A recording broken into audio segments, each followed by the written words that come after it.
بسم اللہ الرحمن الرحیم۔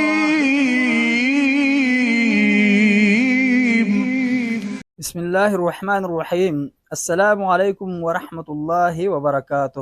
آج ہم کفار و مسلمین کے باہمی تعلقات کی نوعیت پر گفتگو کی تیسری اور آخری قسط پیش کر رہے ہیں۔ اس حصہ میں ہم قرآن و حدیث کی روشنی میں یہ سمجھیں گے کہ غیر مسلم قرابت داروں سے ترک محبت کیوں ضروری ہے اور صحابہ کرام رضوان اللہ علیہم اجمعین نے اس پر کیسے عمل کیا۔ چلیے دلائل اور تاریخی واقعات کے ساتھ بات کو آگے بڑھاتے ہیں۔ قرآن مجید میں اللہ تعالیٰ نے غیر مسلم کفار سے ترک محبت اور ترک موالات کا حکم فرمایا ہے۔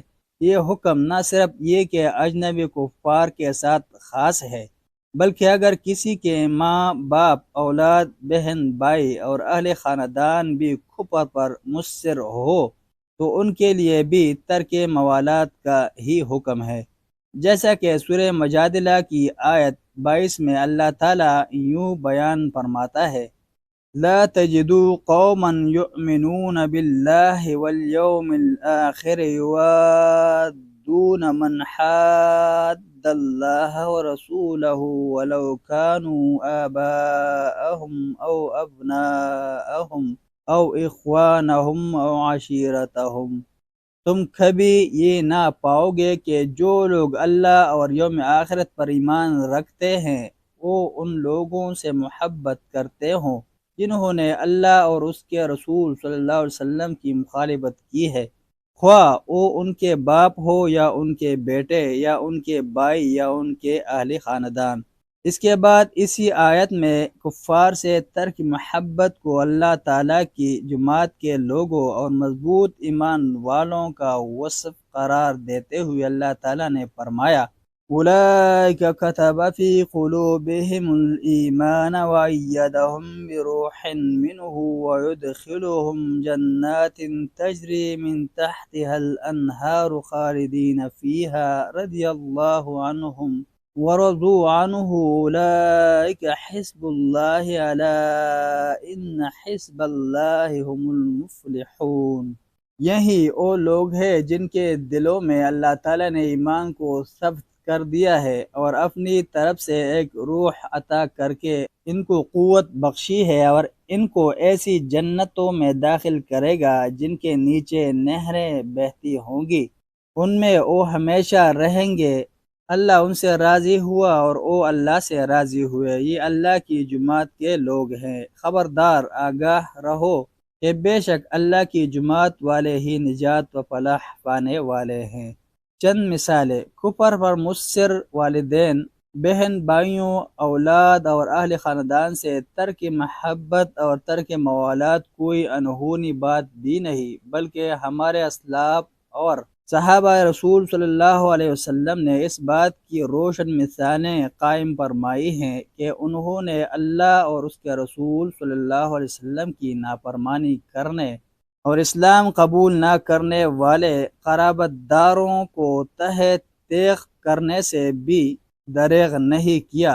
کفر و اسلام کے مابین رونما ہونے والے پہلے معرکہ حق و باطل غزوہ بدر میں نبی اکرم صلی اللہ علیہ وسلم کی طرف سے امین حاض الامہ کا لقب پانے والے جلیل القدر صحابی حضرت ابو عبیدہ بن الجراح رضی اللہ عنہ مسلمانوں کی طرف سے شریک لشکر تھے، جبکہ ان کے باپ نے لشکر کفر کی طرف سے شرکت کی۔ آمنا سامنا ہوا تو بیٹے نے باپ کا سر قلم کرنے میں ذرا تعامل نہیں کیا۔ حضرت سعید بن عبدالعزیز رحمہ اللہ کے بقول سورہ مجادلہ کی سابقہ آیت حضرت ابو عبیدہ رضی اللہ عنہ کی شان میں ہی نازل ہوئی، اور امام قرطبی رحمہ اللہ نے ابن مسعود رضی اللہ عنہ سے نقل کیا ہے کہ یہ آیت ابو عبیدہ رضی اللہ عنہ کے بارے میں نازل ہوئی جب انہوں نے غزوہ بدر اور بقول بعض غزوہ احد میں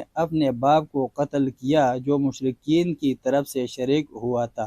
حضرت ابوبکر صدیق رضی اللہ عنہ نے اپنے بیٹے عبد الرحمن کے قتل کا ارادہ کیا تھا اور حضرت مصعب بن عمیر رضی اللہ عنہ نے اپنے بھائی عبید کو قتل کیا تھا۔ حضرت عمر، حضرت حمزہ، حضرت علی اور حضرت عبیدہ بن حارث رضی اللہ عنہم نے اپنے اپنے قریبی رشتہ داروں عتبہ، شیبہ اور ولید بن عتبہ کے سر تن سے جدا کیے تھے، تبھی تو اس آیت میں مذکورہ بلند درجات پر فائز ہوئے تھے۔ یہ شہادت کے الفت میں قدم رکھنا ہے، لوگ آسان سمجھتے ہیں مسلمان ہونا۔